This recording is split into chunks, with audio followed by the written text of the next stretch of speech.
একটি মুসলিম মেয়ের বিয়ে হচ্ছিল এবং সেই বিয়েতে যে সমস্ত সদস্যরা এসেছিল তারা সকলেই খুবই খুশি ছিল, তাদের সকলকে খুবই হাসি খুশি মনে হচ্ছিল। কিন্তু মেয়ের যিনি মা ছিলেন উনি বারবার কাউকে যেন খুঁজে বেড়াচ্ছিলেন। ওনাকে দেখে মনে হচ্ছিল উনি যেন কারোর জন্য অপেক্ষা করছেন। তখনই সেই বিয়েতে একটি হিন্দু ব্যক্তি এসে উপস্থিত হলো। সে নিজের সম্পূর্ণ পরিবারের সঙ্গে সেখানে উপস্থিত হয়েছিল। এদিকে যখনই সেই মেয়েটির মা দেখলো ওই হিন্দু ব্যক্তি ওর মেয়ের বিয়েতে এসেছে, তখনই সে ওই হিন্দু ব্যক্তির কাছে দৌড়ে গেল এবং তাকে জড়িয়ে ধরে হাউ হাউ করে কাঁদতে লাগলো। সে মহিলা বলছিল, দাদা তুমি এসেছো, আমি খুব খুশি হয়েছি। আমি কখনো ভাবতেও পারিনি যে তুমি আমার মেয়ের বিয়েতে আসবে। তখনই সে হিন্দু ব্যক্তি বলতে লাগলো, তুই এটা কি বলছিস বোন? আমার ভাগ্নির বিয়ে আর আমি আসবো না, এটা কখনো হতে পারে? যখনই ওই বিয়েতে আসা প্রত্যেকটি ব্যক্তি এই দৃশ্য দেখলো তারা খুবই অবাক হয়ে গেল। তারা ভাবতে লাগলো, এ কেমন ভাই বোন? ছেলেটা হিন্দু, মেয়েটা মুসলিম, এইভাবে আবার ভাই বোনের সম্পর্ক হয় নাকি? বন্ধুরা, কে ছিল সেই হিন্দু ব্যক্তি এবং কেনই বা সেই ব্যক্তি ওই মহিলাকে বোন বলে সম্বোধন করছিল, আর সেই মহিলাই বা কেন ওই হিন্দু ব্যক্তিকে নিজের দাদা বলে সম্বোধন করছিল? চলুন আজকের এই কাহিনীর মাধ্যমে জেনে নেওয়া যাক। মুম্বাইতে রুবিনা নামের একটি মেয়ে বাস করত। সে নিজের মামার বাড়ি থেকে নিজের পড়াশোনা সম্পন্ন করছিল। তার আসল বাড়ি ছিল এলাহাবাদে। মুম্বাইতে সে মামার বাড়িতে থেকে নিজের কলেজ কমপ্লিট করছিল। এমনই একদিন রুবিনা ভাবলো যে এখন তো শীতের ছুটি চলছে, আমি কিছুদিনের জন্য বাড়িতে গিয়ে ঘুরে আসি। এটা ভেবে সে এলাহাবাদ যাওয়ার জন্য রিজার্ভেশনও করিয়ে নিয়েছিল। রুবিনার রিজার্ভেশন সন্ধ্যাবেলার ছিল, কিন্তু সেদিন সকালেই রুবিনার এক বান্ধবী বলল, আমার জন্মদিনের পার্টি আছে, তুই কিন্তু আমার জন্মদিনের পার্টিতে অবশ্যই আসিস। রুবিনা মনে মনে ভাবতে লাগলো, আচ্ছা ঠিক আছে, জন্মদিনের পার্টি তো দিনের বেলা ওর পার্টি অ্যাটেন্ড করার পর ডাইরেক্ট আমি স্টেশনে চলে যাব, সেখান থেকে ট্রেন ধরে বাড়ির উদ্দেশ্যে রওনা দেব। এমনটা ভেবেই রুবিনা প্রথমে নিজের বান্ধবীর জন্মদিনের পার্টি অ্যাটেন্ড করতে গেল। রুবিনা নিজের বান্ধবীর পার্টি অ্যাটেন্ড করলো এবং সেখান থেকে রেল স্টেশনে পৌঁছলো। সেখানে তার যখন ট্রেন ছিল তার কিছুক্ষণ আগেই সে স্টেশনে পৌঁছে গেছিল এবং নিজের ট্রেনের জন্য অপেক্ষা করছিল। কিছুক্ষণের মধ্যে প্ল্যাটফর্মে তার ট্রেনটিও চলে আসলো, যেই ট্রেনে করে সে এলাহাবাদ যেত। কিন্তু রুবিনা যখনই ট্রেনে উঠলো, সে ট্রেনে ওঠা মাত্রই খুবই ভয় পেতে লাগলো। কারণ সে যে কম্পার্টমেন্টে উঠেছিল সেই কম্পার্টমেন্টে রুবিনা ছাড়া অন্য কোনো মহিলা ছিল না। দু একজন যে মহিলা ছিল তারাও খুবই বয়স্ক ছিল। রুবিনাই একমাত্র সেখানে জোয়ান মেয়ে ছিল। রুবিনার বয়স ছিল 19 বছর। 19 বছর বয়সে তার মুম্বাই থেকে এলাহাবাদে একা একা যাত্রা করতে হচ্ছিল। এই অল্প বয়সে এইভাবে ট্রেনে একা একা যাত্রা করাটা খুবই সাহসিকতার ব্যাপার। রুবিনা মনে মনে খুব ভয় পাচ্ছিল। সে ভাবছিল, যদি ট্রেনে আমার সঙ্গে ভুলভাল কিছু হয়ে যায় তাহলে কি হবে। রুবিনা ভাবতে লাগলো, সে একবার ভালো করে পুরো কম্পার্টমেন্টটা দেখে নিক যে কোথাও কোনো জোয়ান মহিলা আছে কিনা। কিন্তু সে যখন কম্পার্টমেন্টে ঘুরতে লাগলো, সে দেখলো সেখানে কোনো জোয়ান মহিলাই ছিল না। এমনটা দেখে সে আরো বেশি ভয় পেতে লাগলো। যখনই কোনো স্টেশন আসছিল, রুবিনা বারবার করে গেটের সামনে গিয়ে দেখছিল যদি কোনো মহিলা ট্রেনে ওঠে তাহলে ওর সাহসটা একটু বজায় থাকবে। কিন্তু অনেকক্ষণ কেটে যাওয়ার পরও ওখানে কোনো মহিলা যাত্রী উঠলো না। রুবিনার বিকালের দিকে ট্রেন ছিল, আর সন্ধ্যার পর থেকে কোনো মহিলাই ওই কম্পার্টমেন্টে ওঠেনি। একমাত্র রুবিনা একাই একজন জোয়ান মহিলা ওই কম্পার্টমেন্টে একা বসেছিল। কম্পার্টমেন্টে যে সকল ব্যক্তিরা উপস্থিত ছিল তারা সকলেই পুরুষ মানুষ ছিল এবং তাদেরকে দেখার পর রুবিনা খুব ভয় পাচ্ছিল। রুবিনা যে সিটে বসেছিল তার সামনের সিটেই 6জন ছেলে বসেছিল, আর তারা নিজেদের মধ্যে হাসি ঠাট্টা করছিল। তাদের মধ্যেই একটি ছেলে হঠাৎ করে রুবিনার দিকে তাকালো। ছেলেটি যখন রুবিনাকে দেখলো সে ভালোই বুঝতে পারলো যে তার চোখে মুখে ভয়ের ছাপ ফুটে উঠছে। প্রথম দিকে ছেলেটি রুবিনাকে কিছুই বলল না, সে নিজের বন্ধু বান্ধবের সঙ্গে কথাবার্তা বলতে ব্যস্ত হয়ে গেল। কিছুক্ষণ বাদে ছেলেটি যখন দেখলো যে এখন মেয়েটির সঙ্গে কথা বলা যায়, তখন সে মেয়েটির সঙ্গে কথা বলতে লাগলো। সে বলল, নমস্কার, আমার নাম হলো শাকিল, আমি কি আপনার নামটা জানতে পারি? এদিকে রুবিনা যখন দেখলো যে ছেলেটি তার সঙ্গে কথা বলতে চাইছে, সে খুবই ভয় পেয়ে গেল। সে মনে মনে ভাবতে লাগলো, এখন কি হবে? এই ছেলেটা তো এখন আমার সঙ্গে কথা বলতে চাইছে। কোনো নাম ছেলেটিকে বলতে পারছিল না। সে বড় বড় চোখ করে ছেলেটির দিকে তাকিয়েছিল। শাকিল যখন দেখলো যে রুবিনা এইভাবে চুপচাপ বসে আছে, সে ভয় পাচ্ছে, নিজের নাম বলতে চাইছে না, তখন সে বলতে লাগলো, আচ্ছা তাহলে এই সূত্রে তো তুমি আমার বোন হলে, তাহলে এখন তুমি তোমার নামটা আমাকে বলতে কেন ভয় পাচ্ছ? শাকিল যখন রুবিনাকে নিজের বোন বলল, তখন রুবিনার মনের ভয়টা একটু একটু কাটতে শুরু করলো। সে তখন শাকিলের সঙ্গে আস্তে আস্তে একটা দুটো কথা বলা শুরু করলো। এভাবেই কথায় কথায় শাকিল এলাহাবাদ সম্বন্ধে অনেক কথা রুবিনাকে বলতে লাগলো। কিভাবে সে ছোট থেকে এলাহাবাদে অনেকবার গেছে, কিভাবে সে তার দিদার বাড়িতে গিয়ে আনন্দ ফুর্তি করতো, গল্পগুজব করতো, এই সমস্ত ঘটনা সে রুবিনাকে বলতে লাগলো। আর রুবিনা যত শাকিলের সঙ্গে কথা বলছিল, তার মনের ভয়টা আস্তে আস্তে ততই কাটছিল। শাকিল বলতে লাগলো, এলাহাবাদের অমুক জায়গায় আমার দিদার বাড়ি এবং আমার দাদু একজন আর্মি অফিসার ছিলেন। যখন রুবিনা শাকিলের মুখ থেকে কথা শুনলো যে শাকিলের দাদু একজন আর্মি অফিসার ছিলেন, তখন রুবিনার শাকিলের প্রতি বিশ্বাস আরো বেড়ে গেল। এভাবেই সময় কাটতে লাগলো, আর রুবিনা শাকিলকে আস্তে আস্তে নিজের ভাই মনে করতে লাগলো। তার মনে যে ভয় ছিল, যে শঙ্কা ছিল, সেটা আস্তে আস্তে দূর হতে লাগলো। এভাবেই কথায় কথায় রুবিনা ও শাকিলকে নিজের সমস্ত কথাই বলে দিল। সে বলতে লাগলো, আমার মামার বাড়ি হলো মুম্বাইতে, আমি সেখানে থেকেই পড়াশোনা করি। এখন কিছুদিনের জন্য আমি বাড়িতে যাচ্ছি, আমার বাড়ির লোক আমাকে কিছুদিনের জন্য সেখানে ডেকেছে। এই সমস্ত কথা বলতে বলতে রুবিনা আর শাকিল একে অপরকে খুব ভালো মতোই চিনে গেল। তখনই রুবিনা শাকিলকে অনেক কিছুই নিজের সম্বন্ধে বলে দিল। সে বলতে লাগলো, আমি মুম্বাইতে নিজের মামার বাড়ির থেকে পড়াশোনা করি, আর কিছুদিনের জন্য শীতের ছুটিতে আমি বাড়িতে যাচ্ছি। কিন্তু যখনই আমি ট্রেনে উঠলাম, আমি দেখলাম এই ট্রেনে কম্পার্টমেন্টে একটাও মহিলা যাত্রী নেই। এটা দেখার পর আমি খুবই ভয় পেয়ে গেছিলাম। কিন্তু যবে থেকে আমার আপনার সঙ্গে পরিচয় হয়েছে, যখন থেকে আমি আপনার সঙ্গে কথা বলছি, তখন থেকে আমার ভয় অনেকটা কমে গেছে। আমি আগে যে ভয় পাচ্ছিলাম, আমার যে বিচলিত ভাব লাগছিল, সেটা অনেকটা কমে গেছে। এর জন্য আপনাকে আমি ধন্যবাদ জানাতে চাই। তখনই শাকিল বলতে লাগলো, বোন তুমি এত চিন্তা করো না, অনেক রাত হয়েছে, তুমি নিশ্চিন্তে ঘুমাতে পারো। আমি তোমার দাদা হিসেবে বলছি, আমি তোমার রক্ষা করব, তোমার কোনো চিন্তা নেই, তুমি নিশ্চিন্তে ঘুমাও। রুবিনা যখন শাকিলের মুখে একথা শুনলো, সেও আশ্বস্ত হলো এবং সেখানেই বিশ্রাম করতে লাগলো। ভাই থাকতে বোনের কি আবার কোনো কিছুতে ভয় লাগে নাকি? রুবিনা ভাবলো, এখানে আমার ভাই রয়েছে, আমার সুরক্ষা কবচ রয়েছে, আমার কোনো সমস্যা হবে না, কোনো অসুবিধা হবে না। রুবিনা এভাবেই শাকিলের সঙ্গে কথা বলতে বলতেই রাতে ঘুমিয়ে পড়লো। আর যখন ভোর হলো, তখন রুবিনার স্টেশনও চলে আসলো। প্রায় 10 ঘন্টার জার্নির পর রুবিনা এলাহাবাদে পৌঁছলো। নিজের গন্তব্যস্থলে আসার কিছুক্ষণ আগে রুবিনা নিজের সিটে উঠে বসলো আর শাকিলের সঙ্গে কথাবার্তা বলতে শুরু করলো।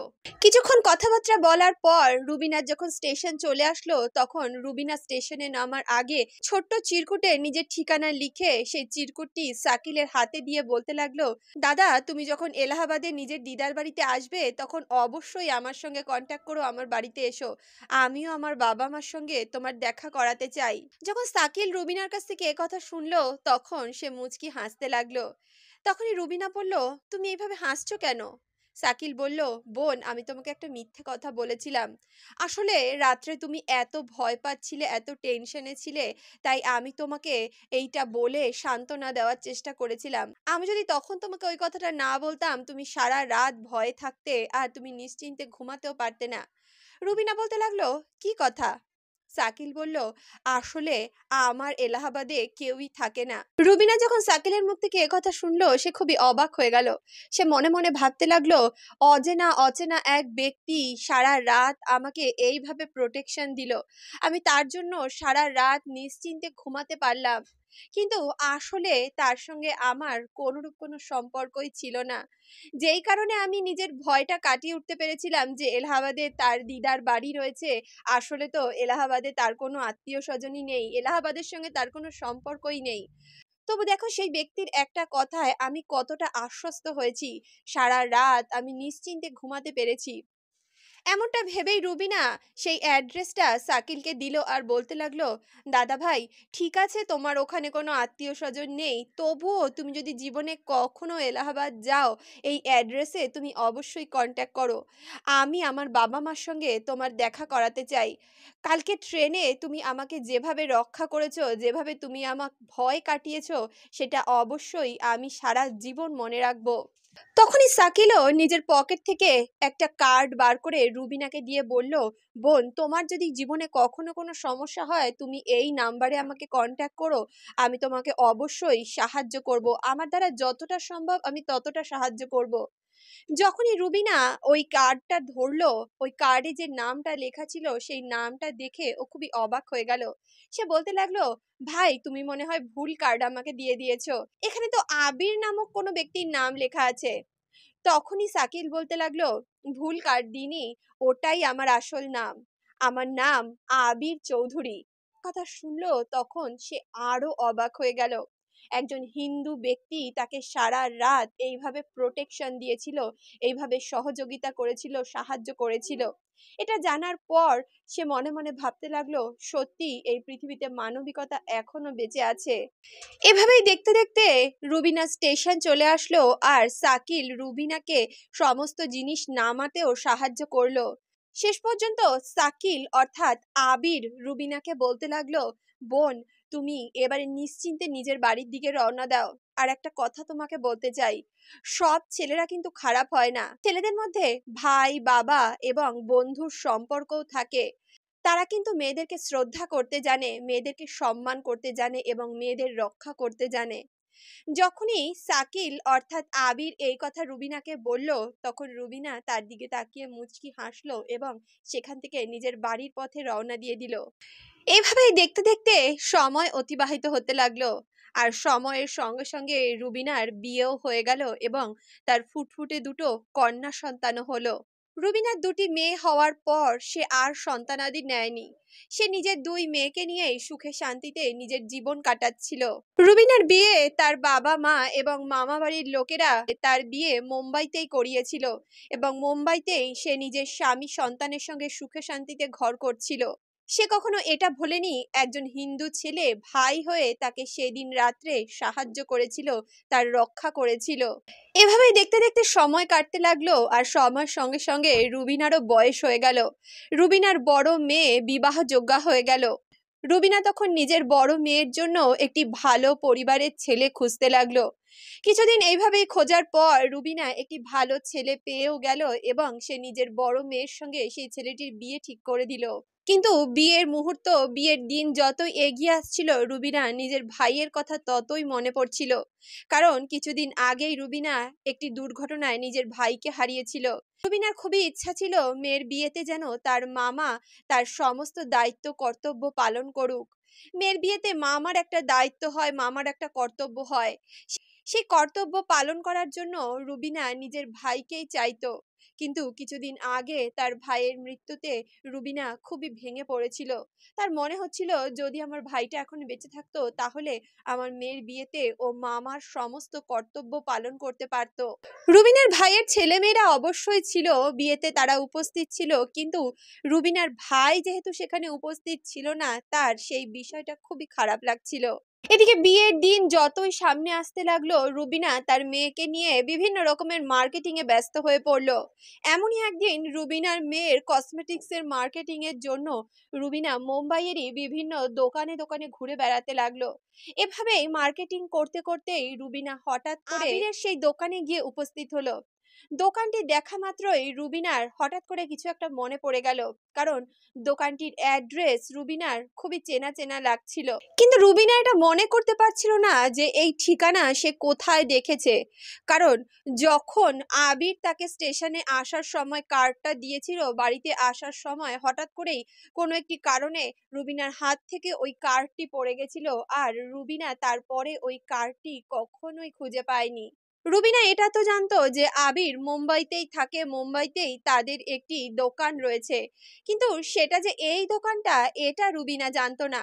কিন্তু রুবিনা সেই দোকানে ঢোকা মাত্রই যখন আবিরকে সেই দোকানে বসে থাকতে দেখলো, সে খুবই অবাক হয়ে গেল। আবিরকে দেখা মাত্রই সেদিনের সমস্ত দৃশ্য যেন রুবিনার চোখে চলচ্চিত্রের মতো ভেসে উঠতে শুরু করলো। রুবিনার সঙ্গে যখন আবিরের প্রথম দেখা হয়েছিল তখন আবিরকে দেখতে এক্কেবারে অন্যরকম ছিল। তার মুখে কোনো দাড়ি গোঁফ ছিল না, কিন্তু এখন আবিরের মুখে বড় বড় দাড়ি গোঁফ হয়ে গেছিল। যখন রুবিনা আবিরকে দেখলো প্রথম দিকে সে আবিরকে খুব একটা চিনতে পারেনি, কিন্তু ভালো করে যখন আবিরের দিকে রুবিনা লক্ষ্য করলো তখন সে আবিরকে পুরোপুরি চিনে গেল। দোকানে তখন এতই ভিড় ছিল যে আবির নিজের গ্রাহকদেরকে কসমেটিক্সের জিনিসগুলো দেখানোতে এতটাই ব্যস্ত ছিল যে সে রুবিনাকেও সাধারণ গ্রাহক মনে করে তাকেও কসমেটিক্সের জিনিসই দেখাচ্ছিল। তখনই রুবিনা আবিরকে বলতে লাগলো, দাদা তোমার নাম আবির না? এদিকে আবির যখন হঠাৎ করে একটা অচেনা মহিলার মুখ থেকে নিজের নাম শুনলো তখন সে অবাক হয়ে গেল, কারণ এর আগে কখনো রুবিনা তার দোকানে আসেনি। তারপর আবির এটাও ভাবতে লাগলো যে হয়তো ওনাকে কেউ আমার কাছে পাঠিয়েছে, তাই উনি আমার নাম জানে। এমনটা ভেবেই আবির বলতে লাগলো, হ্যাঁ বোন, আমার নাম আবির। তখনই রুবিনা বলতে লাগলো, দাদা তুমি আমাকে চিনতে পারলে না? আবির রুবিনার দিকে এক দৃষ্টে কিছুক্ষণ তাকালো, তারপর বলতে লাগলো, না বোন, আমি তোমাকে চিনতে পারছি না। তুমি একটু বলো না, তোমার পরিচয়টা আমাকে দাও। অ্যাকচুয়ালি বয়স হয়েছে তো, এখন আর অত কিছু ভালো করে মনে রাখতে পারি না। তখনই রুবিনা বলল, দাদা তুমি হয়তো সেই দিনের কথা ভুলে গেছো, কিন্তু আমি জীবনে কখনো সেদিনের কথা ভুলবো না। মনে আছে একদিন তুমি একটা মেয়েকে সাকিল নামের একটি ছেলে হয়ে সারা রাত রক্ষা করেছিলে, সারা রাত পাহারা দিয়েছিলে। তুমি সেদিন একটা অচেনা মেয়েকে বোন বলে সম্বোধন করেছিলে এবং তাকে রক্ষা করেছিলে, তাকে অনেক সহযোগিতা করেছিলে। যখন আবির কথা শুনলো তখন সে নিজের স্মৃতির উপর জোর দিল এবং কিছুক্ষণ ভাবনা চিন্তা করার পর তার সেই দিনের কথা মনে পড়ে গেল। তারপর আবির রুবিনা আর তার মেয়েকে নিজের দোকানেরই একটি ছোট্ট জায়গায় বসালো। দোকানের ভিতরেই একটি ছোট্ট মতো ঘর করা ছিল, সেখানেই সে রুবিনা আর তার মেয়েকে বসতে দিল এবং দোকানের একজন কর্মচারীকে বলল, যা তাড়াতাড়ি এদের জন্য চা বিস্কুট নিয়ে আয়। সে ছেলেটি চা বিস্কুট নিয়ে আসলো আর তারপর রুবিনা আর আবির একে অপরের সঙ্গে বসে বসে গল্প করতে লাগলো।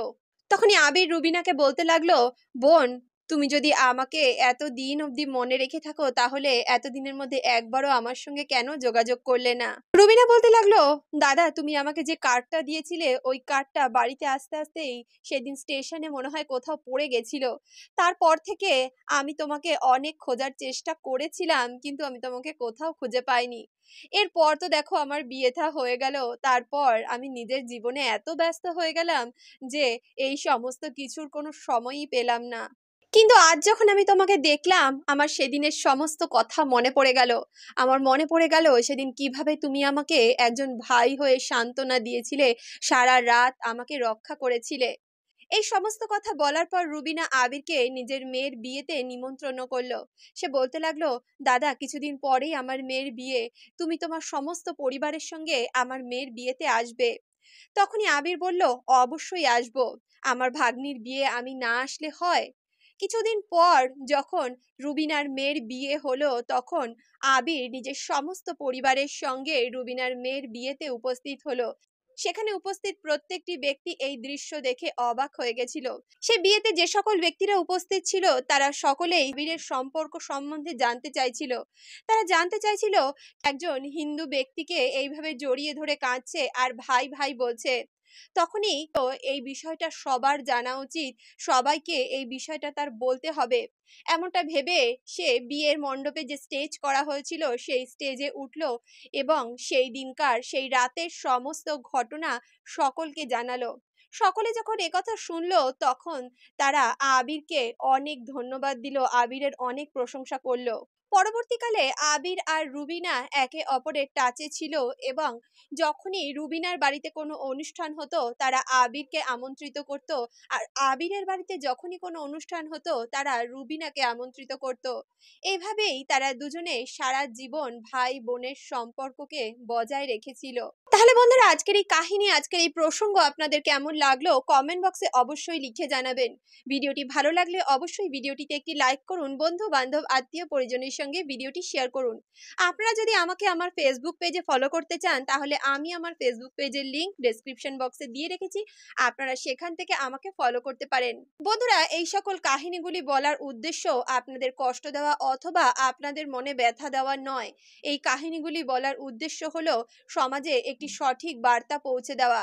এই কাহিনীগুলির দ্বারা আমরা একটি শিক্ষামূলক বার্তা আপনাদের কাছে পৌঁছে দিতে চাই। তাই অবশ্যই এই কাহিনীগুলিকে আপনারা পজিটিভ ভাবে নেবেন এবং এই কাহিনীর মধ্যে থাকা শিক্ষামূলক বিষয়গুলিকে আপনারা নিজেদের জীবনে গ্রহণ করবেন।